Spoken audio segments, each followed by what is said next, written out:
Hey everyone, it's Nick, and I'm going to do a quick video demonstration and explanation on what I use mostly when I'm doing carpet cleaning.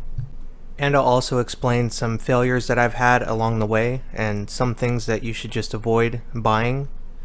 And so first thing off the bat, my inline sprayer, a lot of these will come with a yellow tip or some kind of metering tip. Mine, I just took it off, so it is a 4:1 ratio. And that means that whatever you're using in your inline sprayer will run out faster, so you have to use less chemical. And the reason I like doing it this way is because it forces me to always make fresh batches of cleaning solution. So on an average home, I like to use about 3 to 4 scoops of PowerMax, and I fill the whole container almost all the way up to the top. I leave a little bit of room just to mix the chemical, and I'll always put the chemical in first, and then I'll put my water. That way it has a chance to dissolve while I'm filling up. So like I said, on average about 3 to 4 scoops for a home. If you run out, just repeat the process. If it's really bad, maybe 5 to 6 scoops. And I used to boost it with Citrusolve, especially for polyester, because polyester loves oil, so the solvent helps break everything off the fiber.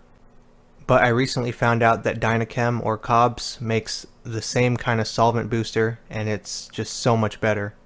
So I'll use about 1 or 2 scoops of this. It's a liquid, so it goes a long way. If it's really not that bad, I'll maybe use 1 scoop.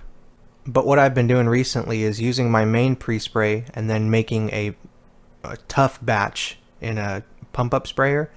That way I can use this just for the traffic lanes, and I can use my inline sprayer just to pre-spray the rest of the home. Now these pump-up sprayers are pretty pricey. I think they're about $20, but these ones that you see, I bought them at Home Depot, and sooner, more often than later, all the parts will start failing and the actual container will start leaking. So that's pretty much it. I just wanted to share this quick tip on what I'd say about 95% of the time use on my jobs. There are some other chemicals that I use from time to time for pet urine or spotting or red stains or coffee, but 95% of the time this takes care of everything. So if you're a carpet cleaner and you haven't checked out Dynachem, I'll leave some links in the description. But again, thanks for watching and have a great day.